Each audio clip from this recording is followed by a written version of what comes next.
Olá, salve, salve, muito bom dia. Tá começando aqui, ó, mais uma edição da nossa revista radiofônica. Informação, prestação de serviço, entretenimento, tudo isso no papo dessa terça, 16 de abril, 2019. Sejam bem-vindos. Cultura em chamas, porque a Catedral de Notre Dame, consumida por um incêndio de grandes proporções, é tão importante para o cristianismo e para todo mundo que tem apreço pela nossa civilização. O amigo do amigo de meu pai, ministro Alexandre de Moraes, do STF, manda tirar do ar reportagem que liga Dias Toffoli a Odebrecht. A revista Cruzoé e o site O Antagonista dizem estar sob censura e entidades que representam jornalistas veem ataque à liberdade de informação. Dramalhão no Projac, a atriz Marina Rui Barbosa fala pela primeira vez da polêmica envolvendo a separação dos colegas José Loreto e Débora Nascimento. Esses são alguns destaques do Morning Show que está começando e você aí é o nosso convidado especial, você que nos assiste em imagens e você que está indo para o trabalho, para a faculdade, para o estudo, nas grandes cidades, preso ao trânsito das grandes cidades, ouvindo aqui o Morning Show. Muito bom tê-los conosco. Bom dia, Paulinha. Bom dia, Edgar Piccoli. Tudo belezinha? Tudo ótimo. Vou fazer um contraponto aí a essa onda pesadona, né? Incêndio, censura, tragédias, separação, hein? Edgar. Vamos ver se no Twitter, pelo menos, a coisa pode ser mais leve e divertida. Vamos dar uma desanuviada. Vamos, com uma hashtag maravilhosa. Hashtag karaokê do morning. Ah, uma cantoria? Vai ser muito bom, porque você pode cantar por escrito e em vídeo. Boa. Eu tô esperando vídeo, né? Maravilha. Porque existe essa função no Twitter, você pode também postar o seu vídeo cantando pra ver se a gente consegue deixar essa manhã um pouco mais leve. Hashtag karaokê do morning. Claro que você também comenta aí todos os assuntos do programa de hoje usando a nossa tag, Edgar. É isso aí, solte o gogó também pelo WhatsApp 11 7009, é a nossa via de contato aqui nas enquetes do Morning Show, mas hoje está liberado para essa diversãozinha proposta pela Paulinha. Solte a voz, solte o gogó, ponha pra fora o seu talento como cantor. Vai que a gente vira a cadeira pra você. Vai que como a gente... no The Voice. Hein? Dá aquele... né? Vai lá, 11 931 7009. No mais, para nos assistir em imagens, baixe o aplicativo da Jovem Pan, também acesse o nosso portal jp.com.br ou pela nossa transmissão em nosso canal no YouTube. Além das mídias sociais, estamos no Instagram e no Facebook. Dê uma chegada na nossa página, deixe o seu joinha que a gente fica amarradão e feliz da vida, beleza? Todos convidados a passarem a próxima hora e meia colados aqui na Pan, porque o Morning Show tá apenas começando.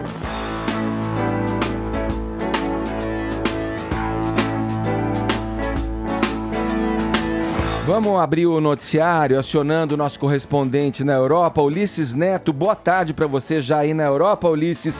Olha só, duas perguntas. A primeira, com relação às chamas, me parece que já temos a confirmação de que elas estão totalmente controladas, né, Ulisses? Agora, com relação ao que teria gerado, o que teria ocasionado a causa desse incêndio, já se tem alguma pista, já se tem alguma notícia nesse sentido? Ulisses, bom dia.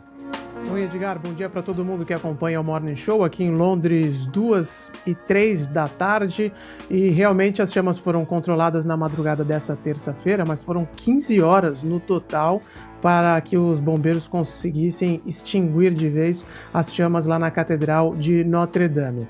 E isso mostra como o incêndio foi devastador. Ainda não se sabe exatamente o que ocasionou esse incêndio num marco gótico, da arquitetura gótica, da arquitetura medieval, não só da França, mas do mundo todo, é claro, né? Os indícios são de que esse fogo teria iniciado no sótão da catedral e que estaria diretamente relacionado às obras de restauração da Notre Dame.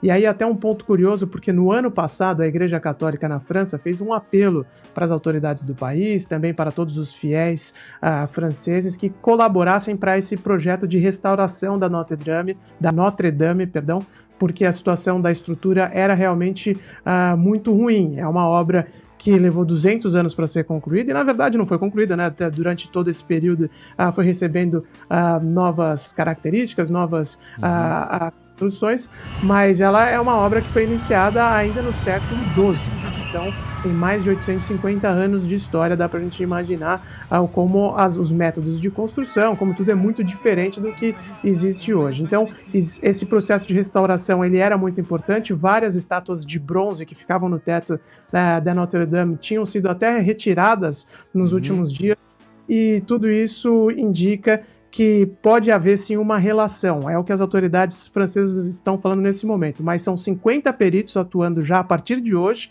para entender o que aconteceu, e o que as autoridades falam é que vão ser necessários vários meses para elucidar este incêndio. E rapidamente, Edgar, o presidente Emmanuel Macron da França foi ontem mesmo ao local, enquanto a catedral ainda estava em chamas, ele se pronunciou, disse que a França vai ter agora como projeto para o país restaurar a Catedral de Notre Dame. É um compromisso pessoal dele, e porque faz parte da cultura francesa e de toda a Europa, é claro, né?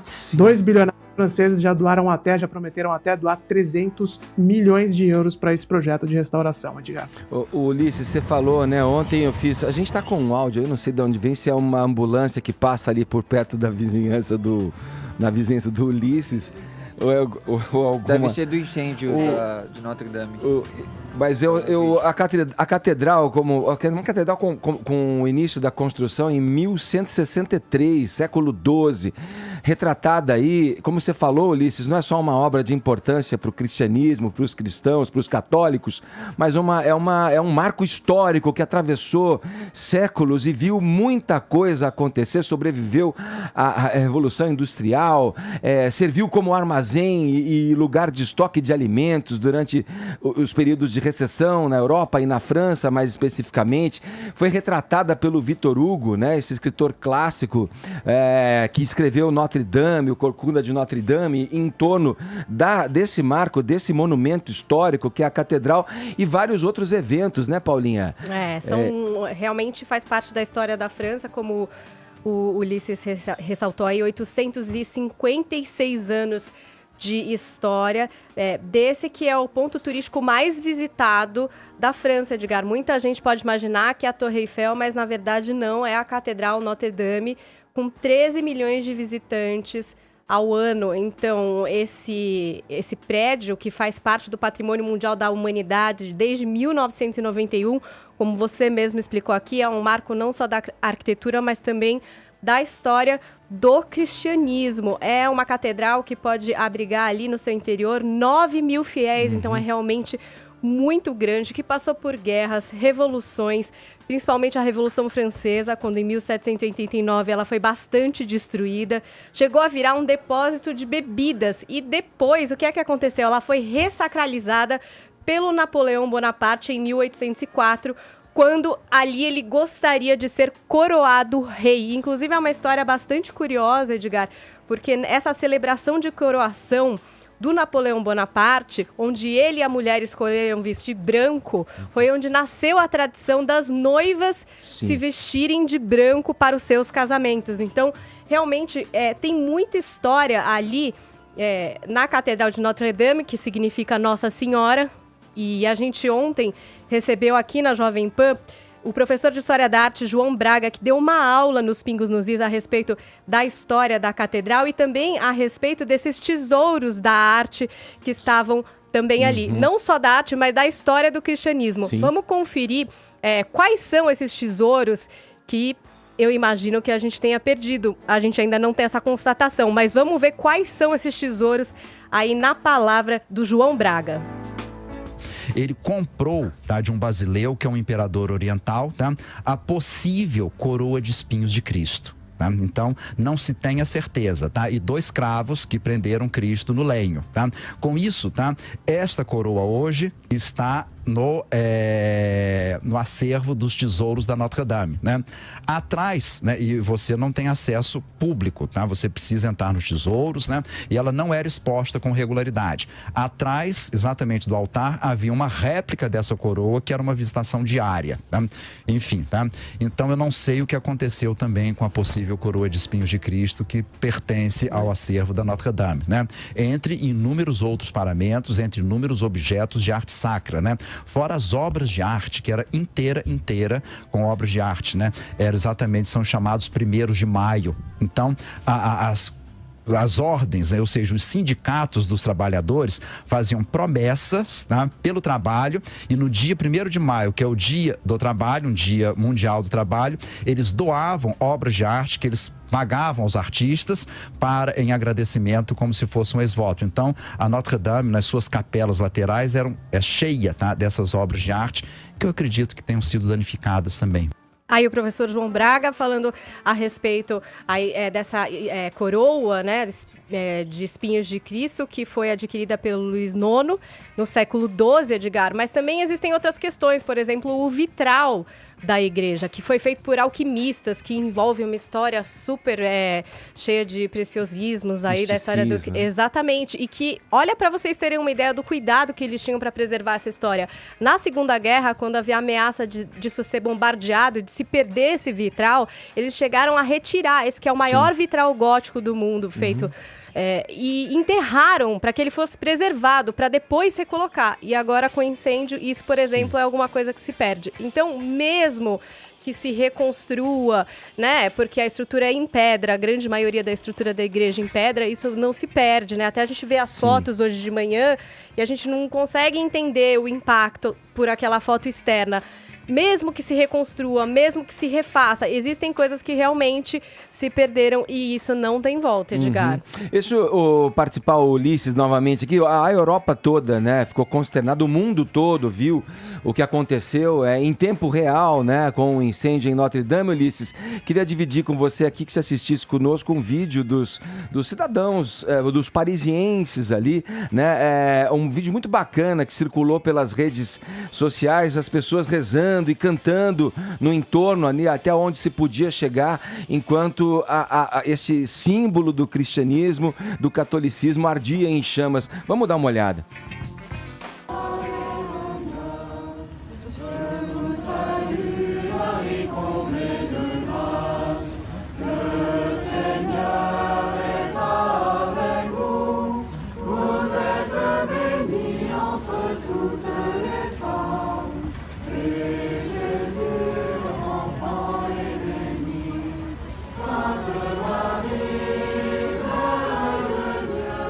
Você vê as pessoas cantando ali, orando, e um movimento espontâneo, né, da população que mostra um pouco da importância, né, desse símbolo parisiense e símbolo do catolicismo. É uma cena linda. E, por outro lado, me entristece muito ler algumas manifestações, que nem estou vendo aqui, que interpretam esse incêndio como uma retribuição kármica, né, do destino, contra a Igreja Católica pelas cruzadas medievais, contra o Estado francês pela pilhagem de propriedade intelectual e artística nas guerras de conquista, né, especialmente sob Napoleão, que a Paulinha trouxe aqui. Pessoal, isso daí é muito básico, né? Você não pune gerações contemporâneas por eventuais erros do passado. Isso é um conceito bem elementar, assim, de justiça enquanto valor humano. Então, eu acho que se você não está lamentando esse incêndio, falta muito amor e beleza na sua alma. Ulisses, vamos lá, para a gente finalizar, uma situação em que, imagino eu, né, até com a própria relação histórica, né, da Inglaterra, das guerras, das disputas com a França, tenha olhado com uma atenção e uma curiosidade especial para esse evento trágico, né?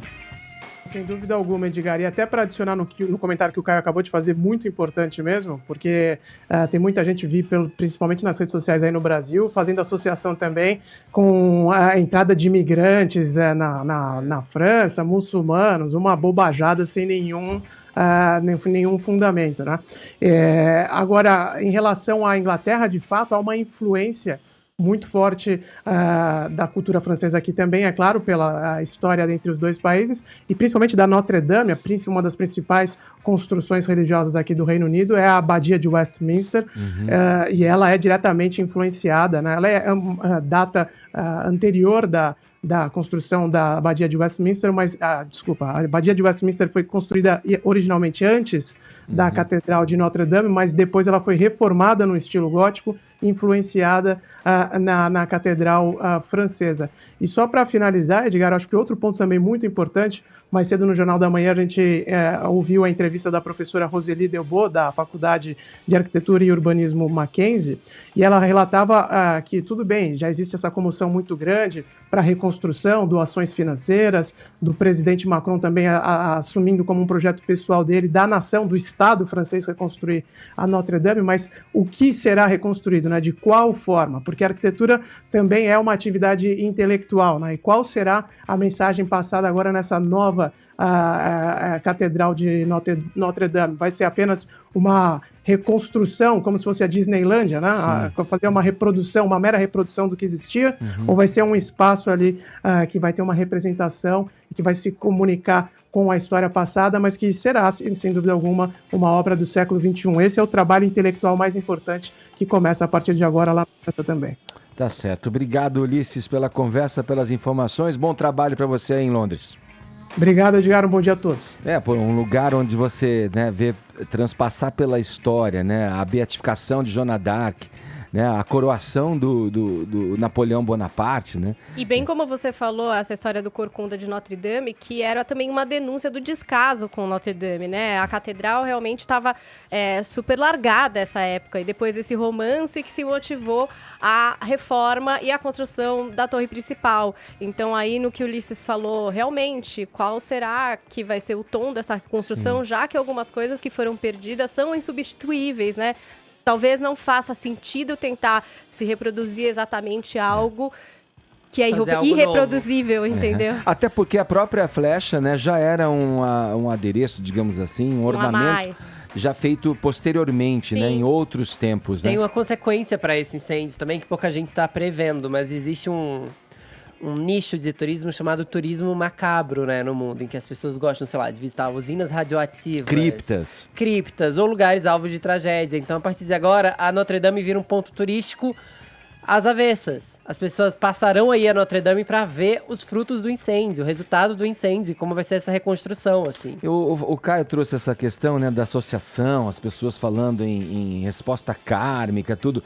É de se constatar mesmo a visão fantasiosa das coisas até, a falta de empatia, né, Edgar? Porque as pessoas acusando o Islã, botando a religião no meio, trazendo maldições pra história toda. Teve gente que incrivelmente estava culpando até o PT nos comentários de portais. Eu acho muito louco, assim, porque as pessoas começam a viajar em teorias e esquecem do principal, né? Do patrimônio que está sendo perdido. É um delírio, né? Vamos seguir em frente, vamos lá com mais uma notícia aqui no Morning Show. O ministro Alexandre de Moraes, do STF, determinou que a revista Cruzoé e o site O Antagonista retirassem do ar a reportagem que cita o presidente da corte, o ministro Dias Toffoli. Vamos lá, Vini, como é que as publicações classificaram essa decisão? Pois é, Edgar, você sabe que essa decisão do ministro Alexandre de Moraes, ela vem baseada em um inquérito que foi aberto em março pelo próprio presidente da corte, o Dias Toffoli, para investigar aí fake news, né, notícias caluniosas, difamatórias, enfim, coisas arbitrárias que eles consideram ali contra ministros do Supremo Tribunal Federal, e está sendo conduzido pelo Alexandre de Moraes. Inclusive, hoje a Polícia Federal já está nas ruas logo pela manhã para executar aí algumas buscas e apreensões na casa de investigados aí por propagar fake news contra esses ministros do Supremo. E especificamente sobre a revista Cruzoé, e que também foi uma decisão estendida aí ao site O Antagonista, ontem pela manhã, por volta das 11 horas da manhã, um oficial de justiça chegou até a redação da Cruzoé com essa determinação do Alexandre de Moraes para que eles retirassem do ar imediatamente, Edgar, essa publicação que nós estamos vendo na tela agora, né, da última capa da edição da revista, que tem o título O Amigo do Amigo de Meu Pai, com a foto aí do presidente da corte, o Dias Toffoli, e que essa decisão eles teriam que cumprir imediatamente, sob risco de ser penalizados aí em uma multa de 100 mil reais por dia, e que também os responsáveis por essa publicação teriam que prestar esclarecimentos aí à Polícia Federal em 72 horas. Né? O Alexandre de Moraes, ao determinar então que essa reportagem fosse retirada do ar, ele considerou que há claro abuso no conteúdo da matéria veiculada, sem explicar no que consiste aí esse tal abuso, mas o ministro afirmou ainda que se trata de um típico exemplo de fake news. Esse apelido, portanto, Edgar, o amigo de meu pai, foi designado aí na matéria que consta da revista Cruzoé ao ministro Dias Toffoli, quando ele era advogado-geral da União, em 2007. E o órgão, na época, ele poderia favorecer a Odebrecht, né, na aprovação de projetos importantes como as hidrelétricas do Rio Madeira. Então esse apelido, ele consta numa citação do Marcelo Odebrecht em um e-mail enviado para outros empreiteiros, onde ele classifica o amigo de meu pai como sendo se referido, portanto, ao ministro Dias Toffoli. Essa matéria da revista Cruzoé foi retirada, como eu disse, imediatamente do ar pelos responsáveis, aí, tanto pela Cruzoé como pelo antagonista, Edgar, mas ela foi republicada na íntegra pelo portal The Intercept Brasil, em solidariedade aí a censura, à imprensa, como eles classificam até com um argumento pueril, ferindo a democracia brasileira, sendo assim um absurdo que deve ser combatido, segundo o portal The Intercept Brasil. Então a gente tem um trechinho aqui da matéria que diz o seguinte: em um e-mail enviado pelo Marcelo Odebrecht em 13 de julho de 2007 a Irineu Beraldi Meirelles e Adriano Sá de Seixas Maia, o chefe pergunta: afinal, vocês fecharam com o amigo do meu pai? Adriano Maia respondeu pouco depois, em curso. Então essa conversa foi incluída aí entre os esclarecimentos solicitados ao Marcelo Odebrecht, né, em que a Polícia Federal queria saber quem que era o amigo do meu pai, e o Marcelo Odebrecht, ele esclarece que esse amigo do meu pai era Dias Toffoli. Esse é um documento que constava nos autos ali da Lava Jato, Edgar. Então, e o documento estava presente também na reportagem. Então, ela é baseada toda nesse documento, a revista não estava inventando. Agora, como eu disse, né, mesmo que a revista acabou tirando aí do ar essa publicação, mesmo assim, ontem à noite também chegou uma nova intimação expedida aí pelo ministro Alexandre de Moraes, multando a Cruzoé em R$100 mil por não ter cumprido aí com a determinação, pelo descumprimento da ordem, algo que os responsáveis pela publicação não entenderam, porque eles tiraram o conteúdo do ar. E olha só, Edgar, em 12 de abril também, um dia depois dessa publicação da reportagem, o juiz da 13ª Vara, Luiz Antônio Bonar, intimou a Polícia Federal e o Ministério Público Federal a se manifestarem. No mesmo dia, o documento foi retirado do processo e não se sabe as razões. Então, várias entidades aí jornalísticas prestaram também a sua solidariedade à revista Cruzoé, ao site antagonista, e também repudiaram a decisão do STF. A Associação Nacional de Editores de Revistas e a Associação Nacional de Jornais reagiram enfaticamente e disseram que a censura é inconstitucional e incompatível com os valores democráticos. A Associação Brasileira de Jornalismo Investigativo, a ABRAGE, afirmou também que causa alarme o fato do STF adotar essa medida restritiva à liberdade de imprensa, justamente em um caso que se refere ao presidente do tribunal. E a Associação Brasileira de Imprensa também divulgou um comunicado argumentando que, como guardião da Constituição, não pode o Supremo advogar em causa própria, criando casuísmos jurídicos que violam princípios e direitos que deveriam ser por ele protegidos de qualquer tipo de ofensa e violação. Essas alegações vieram à tona no noticiário desde ontem, desde quando aconteceu, né? Vamos para Brasília ouvir o Zé Maria Trindade. Zé, esse caso traz novamente a discussão aí em torno da criação da CPI, que foi batizada de Lava Toga. Bom dia para você em Brasília. A gente viu aí em governos passados, governos recentes, essa disputa entre poderes, que com esse fato agora trazido aqui, né, no relato do Vini, dessa notícia, acirra mais essa disputa e essa briga. Agora, será que se abre essa CPI? Pois é, reforça sim, joga pelo menos dúvidas, muitas dúvidas, né?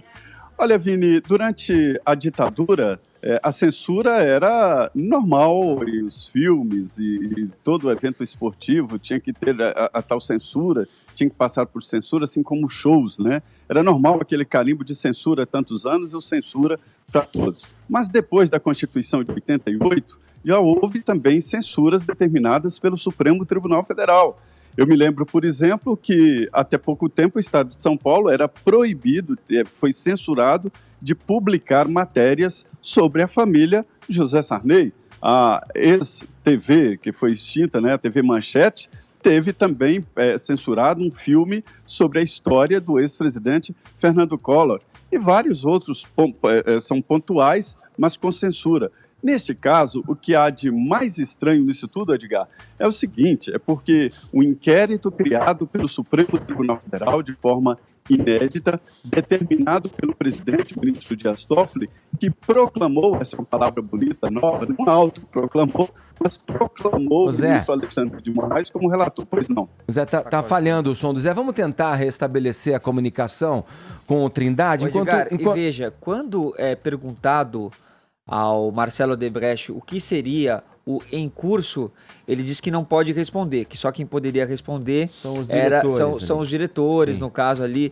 o Adriano Maia. Ou seja, ainda não se pesa nada... Com quem ele estava trocando os e-mails. Exato. Né? Ainda não se pesa nada contra o Dias Toffoli. E ainda precisa ser comprovado também se essa delação do Marcelo Odebrecht é verdadeira. Mas qual que é o temor, então, do STF em censurar essa publicação da revista Cruzoé e do site Antagonista, se de fato o Dias Toffoli não tem nenhuma coisa ilegal a ver com isso? Vamos ouvir então, quando a gente restabelece a comunicação com Trindade. Caio, é uma ação inconstitucional, a alegação de que é uma ação inconstitucional, vem de um corporativismo aí dentro do judiciário. Como é que você enxerga isso que está acontecendo e essa defensiva, né, em que o ministro Alexandre de Moraes aí foi um instrumento para atender uma demanda do próprio Toffoli, né? Pois é, né? Você sabe que nesse ambiente de excelência, né, como é o caso de uma Corte Suprema, todo ambiente de excelência ele é extremamente competitivo, né? Então tem muita vaidade intelectual, disputa por holofotes. Aqui, claramente, você tem dois ministros, né? Então, o doutor Alexandre de Moraes, presidente do tribunal, Dias Toffoli, competindo. Eles estão em franca competição para ver quem passa mais vergonha em público. Essa é a disputa. E não é fácil estabelecer um juízo de valor aqui. A vergonha maior é de quem manda censurar ou de quem acata o pedido? Ou, para reformular aí em juridiquês, para que meu ponto fique bem claro, é pior pedir para retirar uma matéria do ar sem o devido processo legal ou acatar esse pedido? Né? Então, esse é um dos raros casos aí que eu tenho muita dificuldade de formar uma opinião e que talvez seja até melhor, porque se eu opinasse, talvez minha opinião fosse censurada também. A gente sempre comenta aqui da doutrina laxativa, né, que solta tudo e todos, cujo prócere é o ministro Gilmar Mendes. Agora a gente tem também a doutrina da borracha, né, que apaga e tira do ar, aí na vã tentativa de fazer o conteúdo desaparecer, né, o que é um contrassenso absurdo. Mas eu vou mais longe, assim, eu confesso que me entristece muito ver o ministro Dias Toffoli, presidente do STF, ser execrado em praça pública, porque de certa forma, eu já até falei isso aqui, eu me sinto representado por ele. Por causa do Dias Toffoli, eu sei que eu, um mero bacharel em direito, eu posso ser ministro do STF em alguns anos. Eu não preciso ser um grande jurista, eu não preciso estar nem entre os 1000 maiores do Brasil, eu não preciso ter nenhuma grande obra publicada, né, no campo do direito. Na verdade, eu não preciso ter nem minha doutrina ou jurisprudência citada nos autos dos processos nos tribunais. Não precisa disso. Aliás, eu não preciso nem passar em concurso público. Se eu quiser, eu posso ser reprovado 2 vezes, né? Claro, ajuda a ser advogado da quadrilha, do partido que tiver no poder e ser amigo do amigo. Então, o ministro Dias Toffoli é a prova viva de que qualquer um, mas qualquer um mesmo, independentemente de caráter, de conhecimento técnico, enfim, qualquer um pode chegar lá. Porque no Brasil, além da mobilidade social, né, então a capacidade de todos nós de enriquecermos, agora existe também a mobilidade intelectual. Ô Zé, e inclusive essa notícia, Zé, que vem aí à tona, né, com essa questão ligando o ministro Dias Toffoli a Odebrecht, é natural que ocorra outros casos também saíram da Lava Jato e caíram na imprensa. E digamos ali, vamos lá, tem alguma questão ali imprecisa. Isso não é bom para o veículo que publica. Uma barrigada dessa, um erro como esse jornalístico, marca o veículo. Quer dizer, e por outro lado, digamos que haja mesmo alguma injustiça com relação ao conteúdo da matéria, tem lá os meios da própria justiça para que quem se sentiu prejudicado recorrer à própria justiça e o órgão da imprensa, ou seja lá o que for, ser punido também, né, Zé?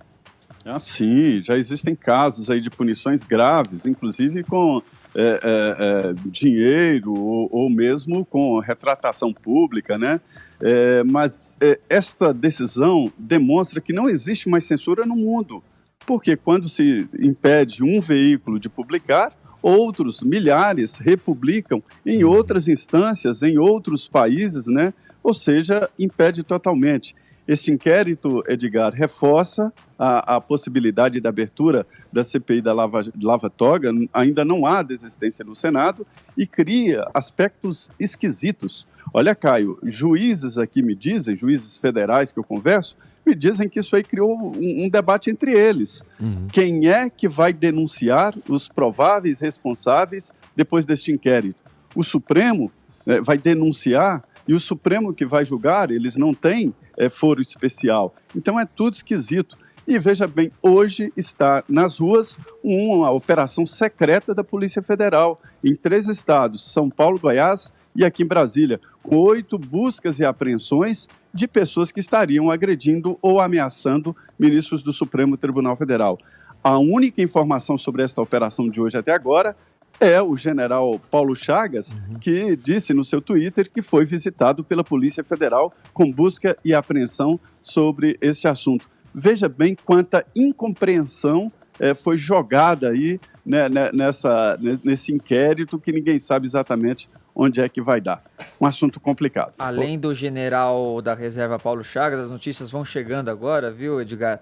O membro da Polícia Civil de Goiás, Omar Rocha Fagundes, Isabela Sanches de Souza Trevisani, Carlos Antônio dos Santos, Hermínio Aparecido Nadine, Gustavo de Carvalho e Silva e Sérgio Barbosa de Barros. Todos eles aí investigados nesse inquérito que investiga supostas fake news contra ministros da Corte, e o ministro Alexandre de Moraes já determinou o bloqueio das redes sociais dos 7 investigados. Olha aí, o Vini mesmo trouxe, o Zé reforçou pra gente aqui essa questão de que não há mais como você bloquear uma coisa dessa, uma censura, já visto que a matéria foi replicada pelo site The Intercept, a matéria da própria Cruzoé e do antagonista. E Caio, veja só, acho que foi, se não estou enganado, o comentário foi do Augusto Nunes, hoje no Jornal da Manhã, ou do professor Vila, não sei, mas assim, se o último guardião da Constituição lança a mão de uma ação inconstitucional, aonde a gente vai chegar, né? Quem deveria garantir através da Constituição a justiça para todos, incorre num ato inconstitucional, quer dizer, vai mal, né? É um grande dilema. Quem vigia, o vigia. Né? Esse é um dilema até... A gente tem a impressão de que eles estão no topo do Olimpo, não é? É verdade. Quem vigia os vigilantes. É do Watchmen, do quadrinho. Então, exatamente. Quem vigia os vigilantes. Boa, Fefito. Aqui, e a gente está diante também de um fato concreto gravíssimo. Ele acabou ficando em segundo plano por causa da censura. Mas que é o seguinte, houve a subtração de um documento contendo trecho de delação premiada dos autos. Essa informação foi verificada pelo jornalismo da Rede Globo, inclusive. Né? E só para você ter uma ideia da gravidade disso, isso é tipo penal, isso está tipificado no nosso Código Penal. Artigo 305, 356 e 337. Eu vou ler só o que tem a maior das penas, que é o seguinte, olha, artigo 305, destruir, suprimir ou ocultar, em benefício próprio ou de outrem ou em prejuízo alheio, documento público ou particular verdadeiro de que não podia dispor. A reclusão aqui, olha, de 2 a 6 anos e multa se o documento for público, né? E de 1 a 5 anos se o documento for particular. Aí o artigo 356 vai falar em deixar de restituir aos autos, uma vez que ele foi subtraído, e o 337 fala em processo ou documento confiado à custódia de funcionário público. Então, daí você percebe a gravidade processual do que aconteceu, né? Porque foi justamente a ausência desse documento, né, ou a ausência do recebimento desse documento pela PGR que ensejou a classificação como fake news. Só que, ainda bem, a mídia estava vigilante e já atestou que havia sim o documento e que ele existe, e é só uma questão de tempo até ele ser restituído, só que é provável que esse fato processual passe batido aí e não seja apurado o responsável. Feito. Zé, qualquer novidade sobre essa batalha, sobre essa disputa, pode chamar a gente, hein? Bom trabalho para você em Brasília. Um grande abraço, Zé. É isso. Isso não é a maioria do Supremo, não, viu? Um grupo é o centrão do Supremo e acho normal. Acho normal que os poderes disputem ali espaço, mas não desse jeito. É isso, Edgar. Bom dia. Bom dia. Valeu, Trindade. As informações diretamente de Brasília com Zé Maria Trindade. Vamos girar o assunto aqui no Morning Show pra gente fechar esse primeiro bloco aqui, ó. Bora lá. A atriz Marina Rui Barbosa quebrou o silêncio e falou sobre a separação dos colegas José Loreto e Débora Nascimento. Vamos lá para as novidades, Fefito. Manda. Vamos falar do que realmente interessa nesse país. Vai lá. Disso, a culpa não é do PT, mas é de alguém ruiva. Ela fez a juíza? Ela fez a juíza? Ela fez a juíza. Ontem o Léo Dias, que veio aqui outro dia, inclusive, nosso querido colega, estreou no UOL com seu blog e também levou ao ar no Fofocalizando uma entrevista com a Marina Rui Barbosa. E ela se manifestou pela primeira vez sobre a separação do José Loreto e da Débora Nascimento. Você se pergunta, o que é que ela tem a ver com isso? Caso você estivesse em Marte nos últimos meses, a Marina teria sido apontada como pivô da separação, que nem acabou acontecendo, né? Porque os dois já meio que reataram, estavam aí no final de semana no aniversário da filha dele, juntos, e tudo ficou legal pra todo mundo. A Marina continua casada, os dois continuam bem, mas o assunto desgastou muito a Marina Rui Barbosa e ela, em entrevista, chegou a conversar com o Léo. A gente tem um áudio de uma parte dessa entrevista e depois a gente comenta outras partes. Vamos ver o que ela teve a dizer. Que certas coisas mexem com a gente, mexem com o psicológico, né? Eu acho que... Isso mexeu com o seu psicológico? Eu acho que normal, né? Qualquer um ficaria mexido. Quando você reencontrou o José Loreto na gravação, ele poderia ter vindo a público e falar, olha, Marina não tem nada a ver com isso, tirem o nome dela da boca de vocês. Mas ele não fez isso. Você não questionou isso? Ou como foi o encontro? Léo, eu gravo, é isso que eu te falei, eu não vou deixar nada nunca atrapalhar o meu trabalho, assim, tava tudo certo na minha vida. Na minha vida, o problema nunca foi meu, nunca... Mas te abalou, como você disse. Sim, claro, mas você via as redes sociais? Eu dei a minha declaração, ele também deu a declaração logo no dia que... É, uma declaração bem... Não, ele falou, não houve traição, estamos separados, me respeitem, enfim... Mas cada um fala e se posiciona da forma como acha que deve se posicionar. E eu respeito. Eu só posso... Tem uma questão, Léo. Eu só posso me responsabilizar pelos meus atos. Eu só posso me responsabilizar pelo que eu falo. Em algum momento você achou vítima? A gente já viu alguns trechos aí. Achei muito elegante da parte dela, inclusive a maneira como ela se manifestou. E o Léo Dias cutucando, né? Pra tentar pegar alguma coisa. Vini aplaudiu. Se vocês repararem nessa entrevista, por mais que ela se dirija diretamente ao José Loreto, ela não cita o nome dele ou de nenhuma das outras pessoas envolvidas no caso. Ela, por exemplo, fala da Giovanna Eubank ter parado de segui-la no Instagram. E ela disse a mesma coisa, só posso falar sobre minhas atitudes, minha consciência e meu casamento estão tranquilos e bem. E ela disse que não tem nada contra ninguém, acha que as pessoas às vezes tomam atitudes precipitadas, não pode entrar na cabeça das pessoas e entender todos os sentimentos dela. Ela também disse que estava de fato num terremoto, que ficou muito abalada, mas que hoje em dia ela tá forte, mas frágil. Ela foi respeitosa nas respostas. Foi elegante. Foi elegante, foi sensata. E não é fácil passar pelo que ela passou também, né? Porque existe aí o julgamento, né? A gente falou muito aqui, Nas né? O redes José sociais. Loreto, aquela coisa, o Garanhão tá pegando todo e a menina fica como a amada história, né?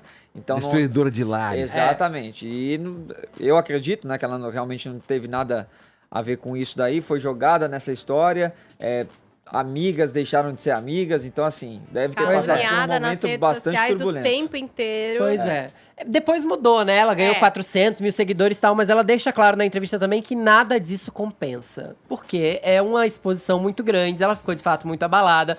Agora, ainda tá tendo que contracenar numa novela com a pessoa que acabou causando tudo isso, querendo ou não. Ela diz mesmo na entrevista que as mulheres são colocadas como vilãs nesse tipo de imbróglio, o que é um absurdo, mas também trouxe aqui, para complementar essa entrevista do Léo Dias, uma notícia que está lá, em primeira mão, no jp.com.br/Fefito. Se você tá de bobeira aí, acessa meu blog, porque o José Loreto não vai perder contrato com a Globo, como falaram, não vai ficar na geladeira por tanto tempo. A geladeira dele deve durar 6 meses depois de O Sétimo Guardião, porque ele foi escalado para Amor de Mãe, novela das 9 que estreia no final desse ano na Globo. Então José Loreto acabou tendo um futuro garantido aí na Globo, está devidamente encaminhado. Marina Rui Barbosa deve seguir uma geladeira um pouco maior, porque ela tem emendado uma novela na outra e ela precisa descansar a imagem. Eu achei corajoso da parte dela via público para falar disso, especialmente porque quando não se fala diretamente sobre um assunto, esse assunto vai ficar sempre no ar e vai ser sempre perguntado. Agora ela pôs o ponto final nisso, de maneira muito elegante. Quem é que tá aí pra... Loucura.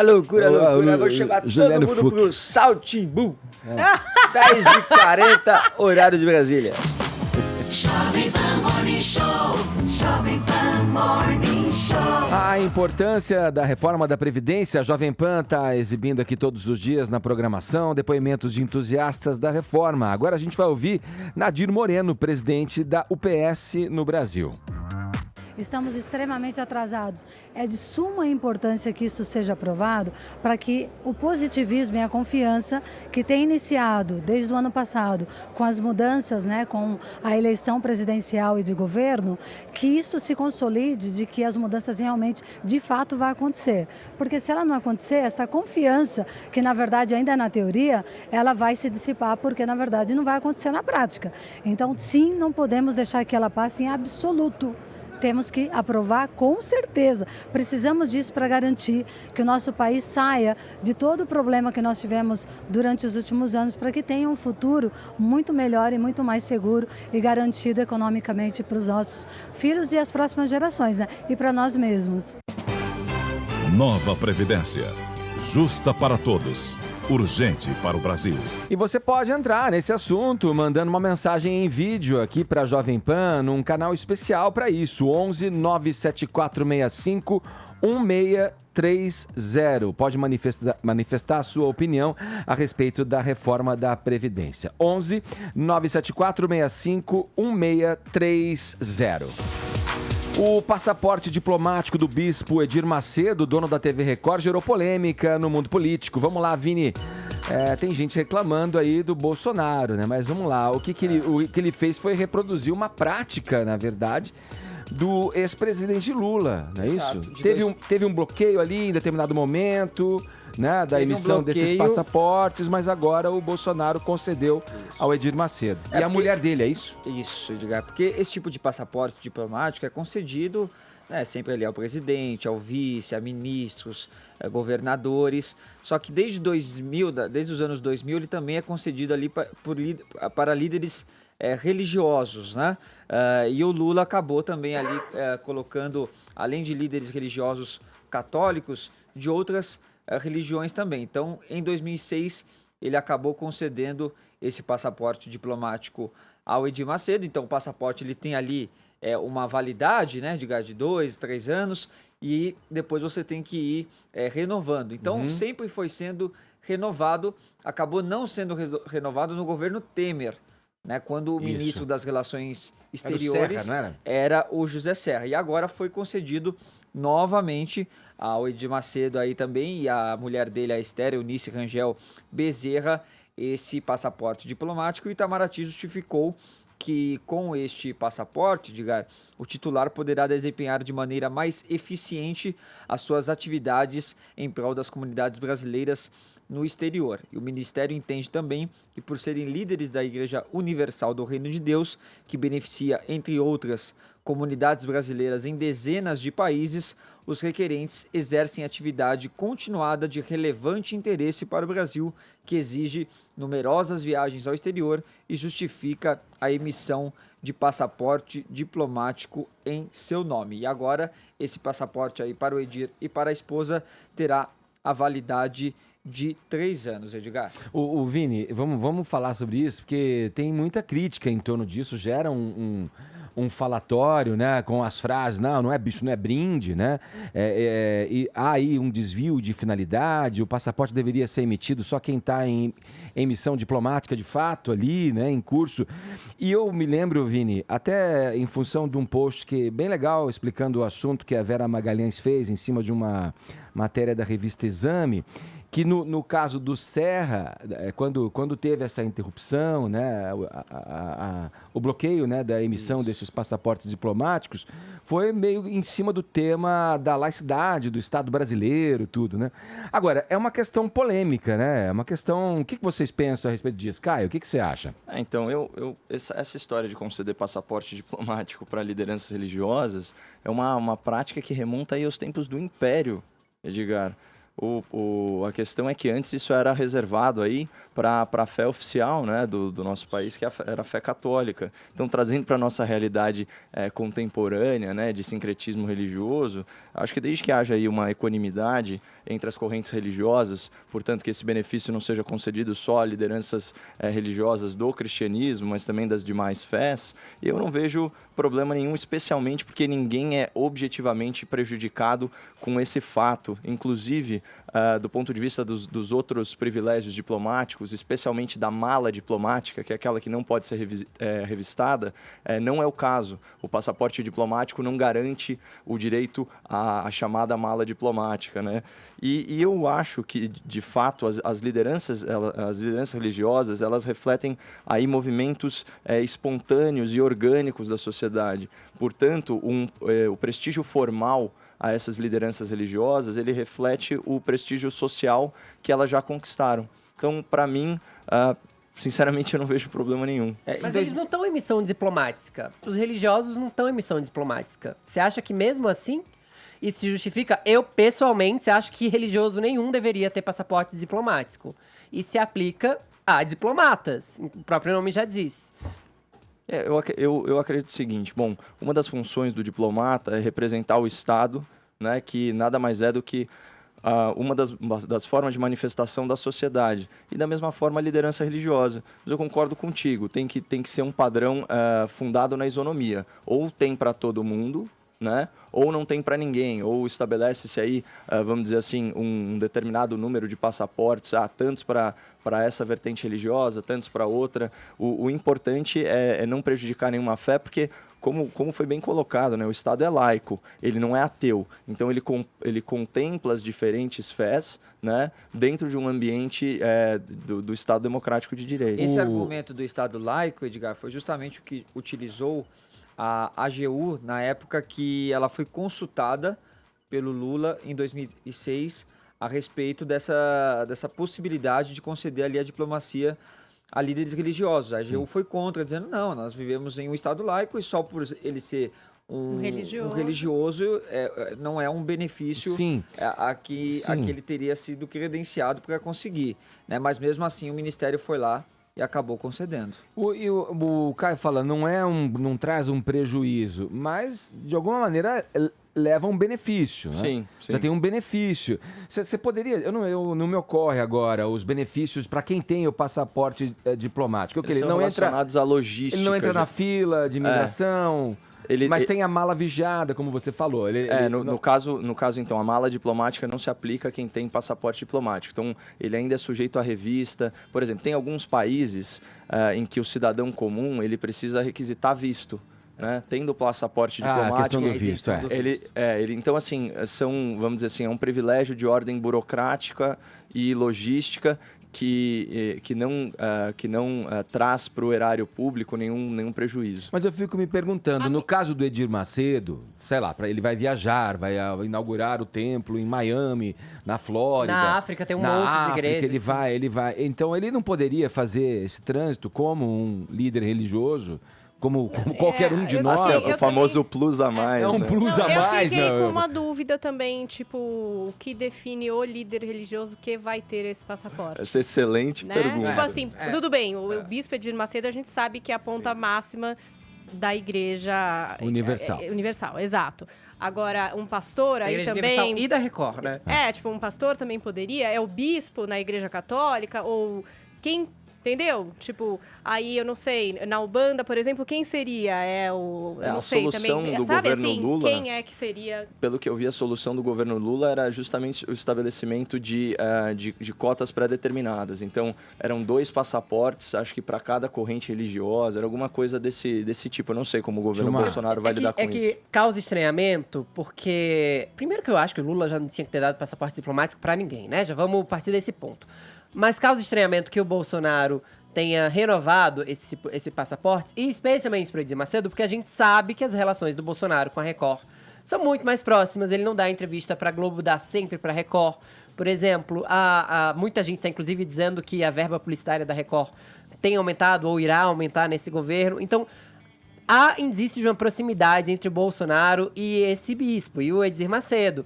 E tudo certo, porque é do jogo aí, mas não é tudo certo pra quem tá do lado de cá, porque o Bolsonaro se elegeu dizendo que a mamata ia acabar. Então, por que manter a mamata do passaporte diplomático, que transformou Edir Macedo em cidadão acima da média dos outros cidadãos? Privilegiado. É uma outra questão, é um desdobramento dessa conversa aí, né, que poderia ir adiante se a gente tivesse mais tempo. Mas vamos... A mamata não acabou. A mamata não acabou. É um líder religioso, diga, que tem uma representatividade muito grande sobre uma parcela da população eleitoral. Pois é. Então, pode explicar alguma coisa à frente de uma das maiores emissoras, como o Fefito falou, do país. Vamos girar o assunto? Vamos falar agora de nascimento? Nasceu... Mais um? Meu vovô. Nasceu o terceiro filho da filha número 4 do apresentador Qual Silvio que é a Santos. quarta? Eu não sei. É a Patrícia Bravanel. Patrícia. Que resolveu homenagear você, viu, Silvio? Do duro? Não é, Fefito? É verdade. Como é que chama o rebento? Sabe como é que vai chamar? A filha anterior chamava Jane. Aí já tinha gente até fazendo piada, disse que podia ser o Tarzan e tudo mais, mas tudo piada de mau gosto, porque ela fez a coisa mais fofa do mundo. Ela homenageou o pai, o Silvio Santos, que se chama Cenoura Bravanel. Então, ele nasceu agora, olha só, nessa segunda-feira. Ela já compartilhou nas redes sociais essa imagem que vocês estão vendo aí. Nome do ele vai filho se chamar Cenor Abravanel Faria. Você não gostou, Vini? Pelo amor de Deus, né, gente? Você acha que ele vai Que ser isso? zoado Mas é o no nome colégio? do pai dela. Cenoura Bravanel? Pergunta pro Silvio se ele gostou. Parece Pergunta que ele você. já nasceu com 98 anos. Eu preferia Rock ou Lombardi. Olha só, o Cenor veio ao mundo no domingo, na verdade. O nascimento foi anunciado ontem, segunda-feira, mas foi no domingo. Ele tem 47 centímetros, nasceu com 3,3 kg, mais ou menos, por meio de cesariana. A Patrícia e o Fábio Faria já são pais do Pedro, de 4 anos, e da Jane, de 1. A Patrícia escreveu o seguinte no Instagram, olha só. Filho, depois de pensar e orar muito, finalmente decidimos que seu nome seria uma homenagem ao seu avô. Cenor, um homem forte, corajoso, abençoado por Deus e que sempre escolheu o belo bom caminho da vida. Todos o conhecem como Silvio Santos, mas seu verdadeiro nome é Cenor Abravanel. O Fábio Faria também postou: quando a gente menos espera, vem a vida e abre mais uma gaveta cheia de amor, que a gente achava que não existia e nos entrega uma vida pra cuidar, ensinar e proteger. Como isso é louco? Como dá medo e ao mesmo tempo é tão poderoso. Quero agradecer a Deus por tudo isso, por Pedro, Jane e Patrícia, que é o meu amor, e que estamos construindo uma família tão linda, tão feliz, e que agora chegou mais um pra fechar esse time de pitocos. Eu acho que o Silvio Santos vai ficar muito envaidecido com o seu novo netinho, com o Cenor Neto. O Cenozinho. Cenozinho. O que o bebezinho seja abençoado, né? É. Essa família bonita. Parabéns pra Patrícia, Gente, pro quanto Fábio. filho, que maravilha. É verdade, hein? Ela também vai ter que chamar por números daqui a pouco. É verdade. Porque vai ser muita gente. Aproveitar aqui o Silvio Santos pra mandar aqui. Cenoura. Bem bolado, bem bolado. 10h59, horário de Brasília. Jovem Pan Morning Show. Vamos lá, então. Como é que tá a nossa hashtag aí? Karaokê do Morning, Paulinha? Conta. Olha, tá tão legal o Twitter hoje que tem um monte de gente mandando vídeos. Olha aí que Vídeos bacana. cantando. Além de cantar em caracteres, tem o pessoal mandando seus vídeos. Vamos conferir. Primeiro da Rachel, linda. Eita, que deu pau. Eu sou quem eu sou. Eu saio da fossa, xingando e na gol. Muito legal. Você que ouve e não fala, você que olha e não vê, eu vou te dar uma pala, você vai ter que aprender a tonga da mironga do capulete. Gostou, Edgar? Muito bom, Tonga da mironga Toquinho e Vinícius, pô. do capulete. Arrasou! Rachel, linda. Não sei se fala Raquel ou Rachel. Mandou Agora bem também demais. tem o Henrique P, que vai surpreender porque ele tem violão e tudo mais, Olha. Edgar. Agora eu Vamos quero conferir. ver. Ao vivo. Estão bem, todos se dão bem, aqui tem amor, muito love, geral pode também, aqui ninguém passa assim. Eu não sei dizer de quem é, se é uma composição própria. Não conheço também essa aí, não. Será que é uma Autoral. composição própria? Será que é lançamento aqui no Morning Show? Olha aí. Vamos lá que tem mais um do tiozão Games BR, que também sacou o violão. Submarine operator, please put my back on the line. Olha, Edgar, é em inglês. To my girl, I'll be back, operator. E o canário atrás? These are weak in my Eddie Vedder. Um telefone antigo, tiozão Games BR, mandando aí o tweet pra gente. Continuem participando. Hashtag Karaokê do Morning, Edgar. Caramba, eu tive a impressão que era do Emerson Lake and Palmer, esse som que ele tava tocando. Ou do... Caramba, era um meio progressivo ali. Enfim, vamos lá, vamos seguir aqui, Vini. Mandaram muito vídeo? Aqui também no WhatsApp. É? Opa. Vamos conferir o que os nossos espectadores, nossos ouvintes mandaram aqui de cantoria pelo WhatsApp. Solta aí, Murilo. Vamos Olha lá! Solta o gogó. E ela dormiu no calor dos meus braços. Até o jogo de câmera. Eu Olha lá. acordei sem saber se era um sonho. Foi detetizar a Há um casa, tempo olha lá, ó. atrás, Tá com pensei tuba. em te dizer. Abraço, Morning Show. Tô aqui, ó. Nesse Brooklyn da vida. Olha! trabalhando. Abraço, Chique Morning demais. Show. Aí, Pessoal do Morning Show, Pedrão do Coco de Jaú, tamo aí. Pedrão do Vou Coco. soltar minha voz aí, mas vou cantar só 2 trechinhos de 2 Bem, musiquinhas. Pedrão, Vai, bota pra fora. Vamos ver se vocês reconhecem aí. Vamos. Vamos lá. Político, safado, corrupto, ladrão. Ih, tem A palavrão. outra é liberdade de expressão. Deixa eu falar. São temas que estão em evidência no momento aí. Bom Boa. dia pra todos nós aí. Aí, aí. The Voice Kids.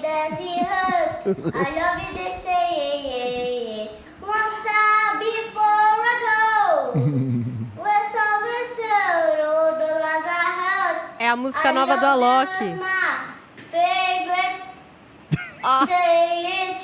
Demais. Linda! Pra ela, a gente se vira a cadeira! Tum! É a música nova do Alok. Demais. Muito bom, muito legal a participação do ouvinte aqui soltando o gogó no Morning Show. Olha, vamos voltar a falar de política e economia. Nessa segunda-feira, o presidente Jair Bolsonaro propôs que o orçamento de 2020 preveja aí uma correção do salário mínimo apenas pela inflação. Ou seja, não haverá aumento real, pessoal. Foi isso que decidiu o governo federal ao formalizar o projeto de lei de diretrizes orçamentárias do ano que vem.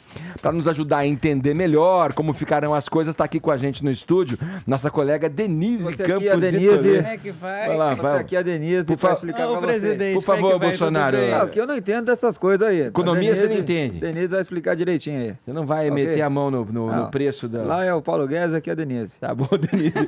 Denise, bom dia. Vamos lá. Por que o governo resolveu mexer nessa política aí de preços, né, que atinge grande parte da população brasileira, né? Falta de dinheiro, né? Falta de dinheiro. Cada reajuste do salário mínimo produz um aumento muito forte das despesas da Previdência, né? Se estima em 10 anos uma economia da ordem de uns 330 bilhões, com o governo dando reajuste só pelo mínimo, né, pela inflação, sem qualquer ganho adicional. E são quase 23 milhões de brasileiros que estão lá na Previdência recebendo o mínimo, tanto pensões como aposentadorias. Então, como há necessidade de se promover esse ajuste, ele resolveu anunciar para o próximo ano essa correção. Agora, eles não assumiram ainda que seria uma nova política, que não vai mesmo aplicar mais a correção da forma como estava. Que, na verdade, não é que há um ganho real. Eles acrescentam no cálculo, além da inflação, o PIB de 2 anos antes. Então, nós já tivemos 2 anos em que não houve correção real, porque a economia estava em recessão. Então, o PIB foi negativo e aí não teve nenhum acréscimo. Então, há uma política diferenciada. Fernando Henrique adotou informalmente, Lula formalizou, mas aí veio depois da Dilma, naquela fase de recessão, sem a correção. Ultrapassa agora o valor meio psicológico de R$1.000, mas, de qualquer modo, é uma perda, inclusive, em termos do potencial de governo estimular a atividade econômica, porque quando você reforça a massa de recursos em circulação, você tende a reforçar o consumo.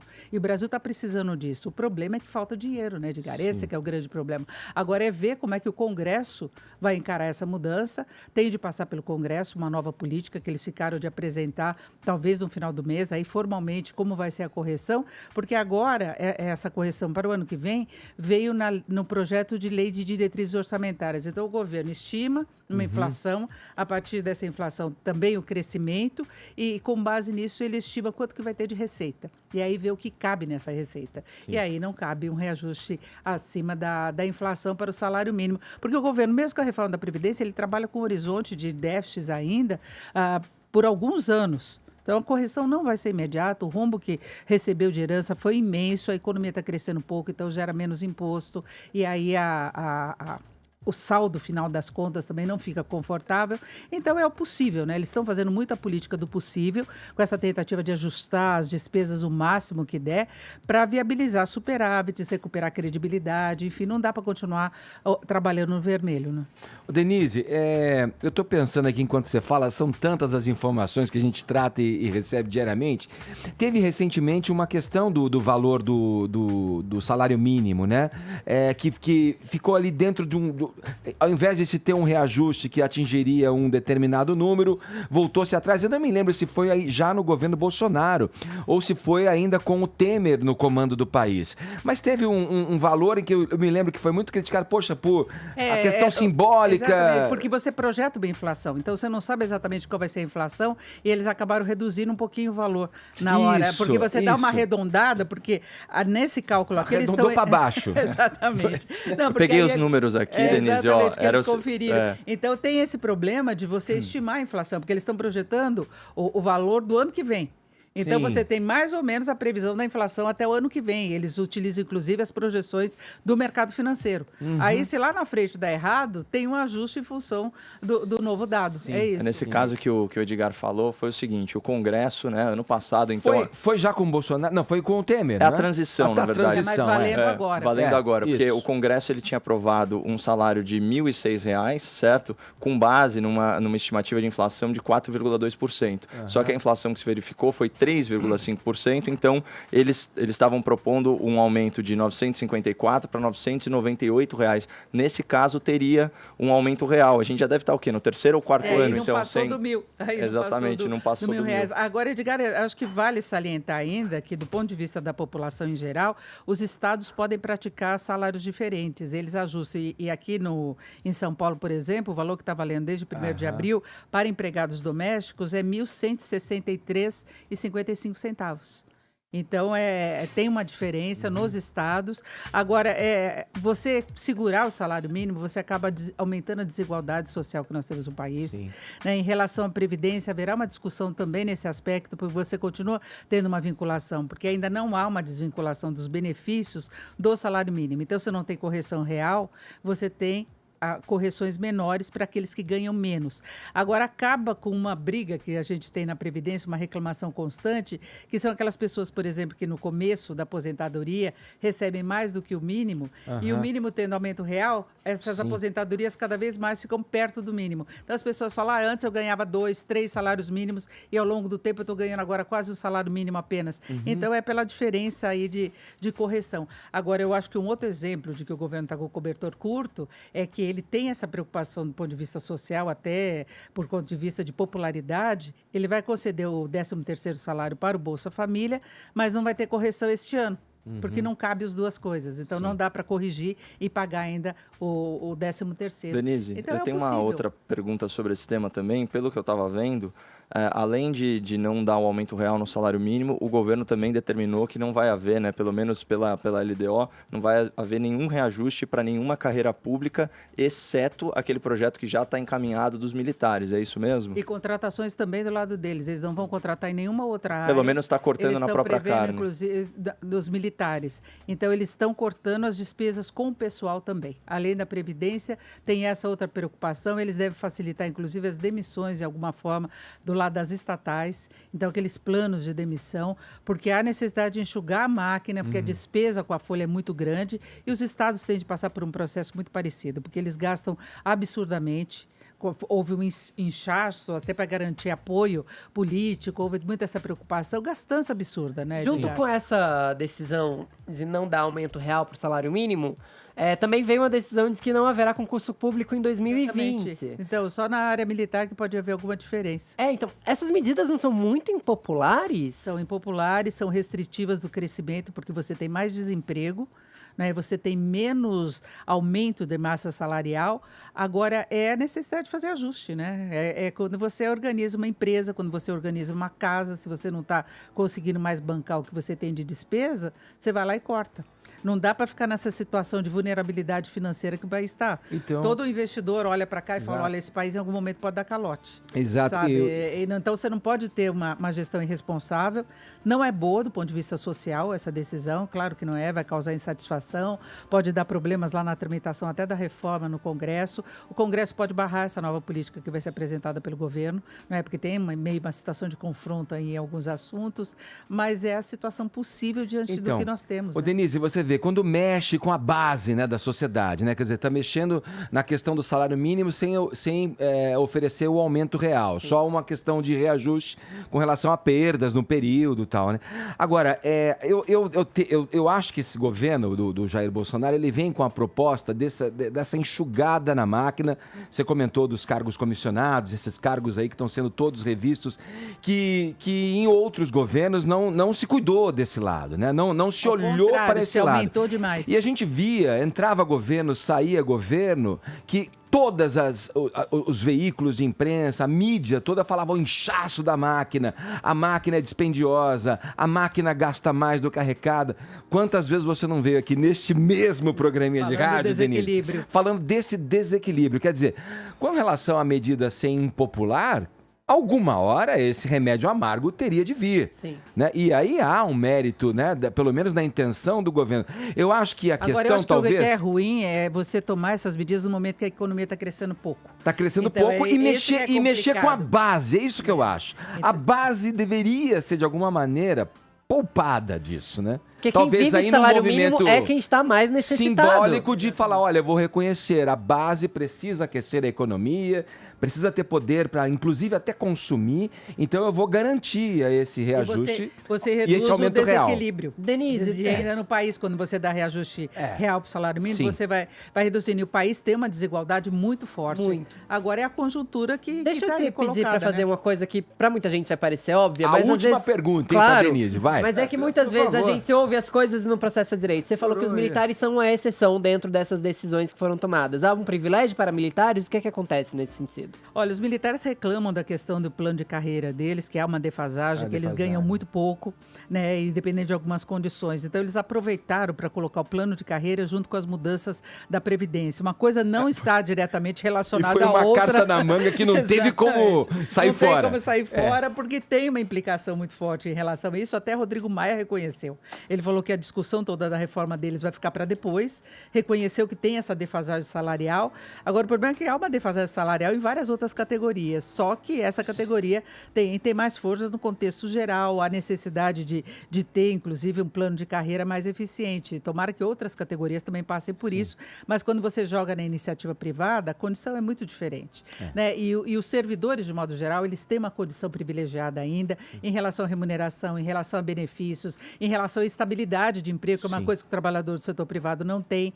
Então, é isso. Aí tem a condição colocada pelos militares, eles vão ter esse plano de carreira, mas há necessidade de enxugar toda a máquina e encarar a impopularidade que está relacionada a isso, a segurar salário mínimo, a programas sociais. Agora, só mais um detalhe, Edgar, ontem o Rodrigo Maia esteve num evento aqui em São Paulo e ele salientou a importância de o governo se preocupar também em ter uma política social. Porque ele vem cortando uma série de programas, restringindo. O Bolsa Família 13º até foge um pouco disso, né, que foi um benefício que, no final das contas, vai ser mais vantajoso até do que o reajuste apenas, né, esse 13º que ele vai representar, em termos nominais mesmo, que as pessoas vão receber, mas não se tem uma estratégia do ponto de vista social macro.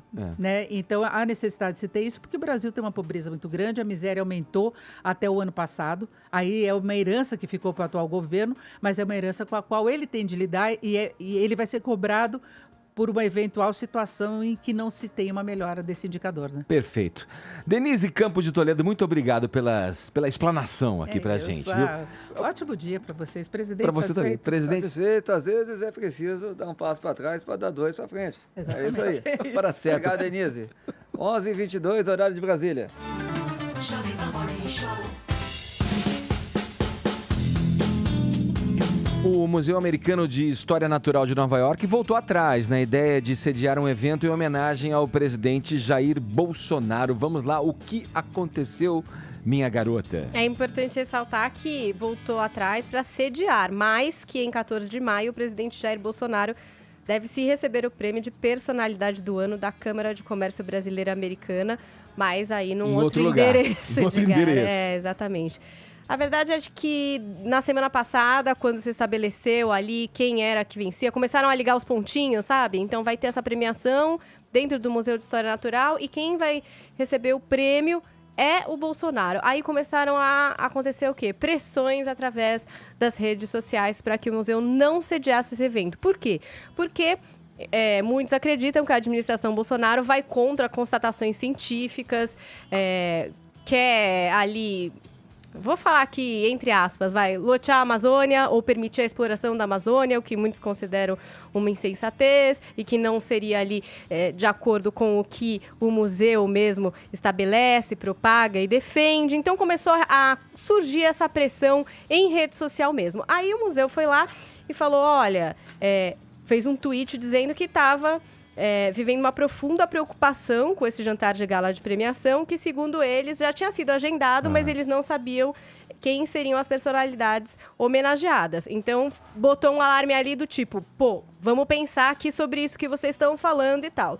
Aí, a gente teve também, depois disso, a manifestação do prefeito de Nova York, o Bill de Blasio, que criticou publicamente o Bolsonaro numa entrevista à rádio WNYC, dizendo que estava desconfortável com essa homenagem a alguém que está fazendo algo tangivelmente destrutivo. Aí, aspas desse prefeito, ele destacou os planos do Bolsonaro para abrir a exploração da Amazônia, falou de racismo evidente, homofobia e definiu o nosso presidente como um ser humano muito perigoso. E aí ele fechou aí nessa entrevista dizendo o seguinte, eu certamente pediria ao museu que não permitisse que ele fosse recebido lá. E aí um detalhe, a Prefeitura de Nova York é uma das instituições que financia o museu com verbas, né? No ano passado mesmo foram destinados aí mais de 8 milhões e 600 mil dólares para esse determinado museu, Edgar. E aí, finalmente, na segunda-feira, eles se posicionaram a respeito disso. Então, o Museu Americano de História Natural de Nova York fez um comunicado através das redes sociais, dizendo assim, com respeito mútuo pelo trabalho e pelos objetivos de nossas organizações individuais, concordamos em conjunto que o museu não é o local ideal para o jantar de gala da Câmara de Comércio Brasileira Americana. Esse evento tradicional vai ocorrer em outro lugar na data e horários originais. Então, vai acontecer, mas num outro lugar. Aí um porta-voz da presidência disse que o Bolsonaro está honrado com a escolha do seu nome como personalidade do ano.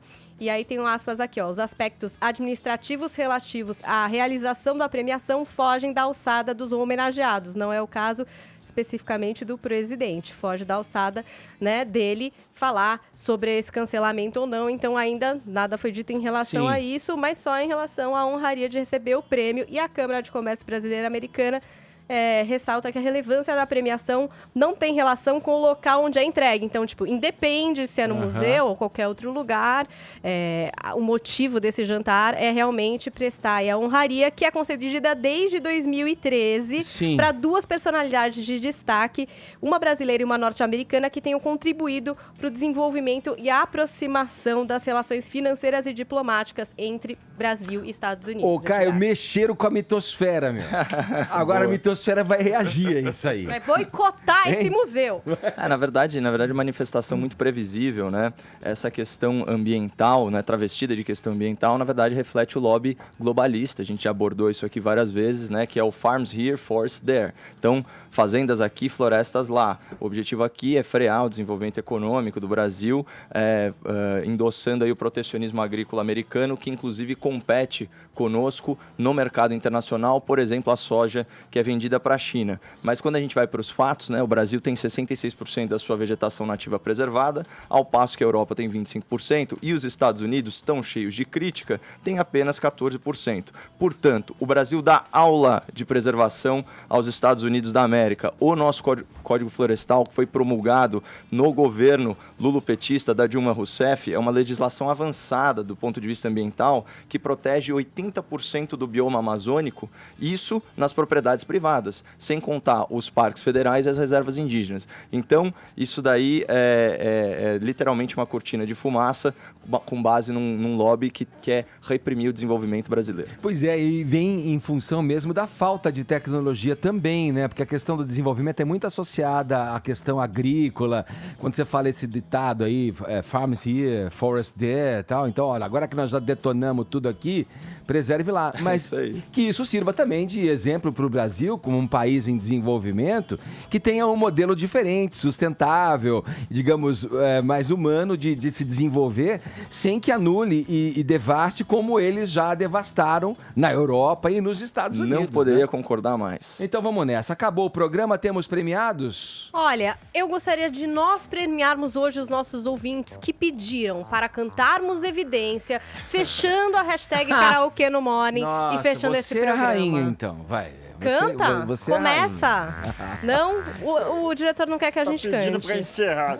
Vamos parar por aqui. Vamos poupar os ouvintes. Vocês não merecem isso. Ô, Raul, tem aí um... Puxa aqui, Raul, puxa. E nessa loucura de ver que não te quero. Vai, Diana. As aparências, disfarçando as evidências. Vou cortar o microfone. Fingindo se eu não posso enganar meu coração. Melhor não, vou cortar. Uma ação ditatorial aqui. Até amanhã, gente. Tchau, é isso aí. Amanhã tem mais.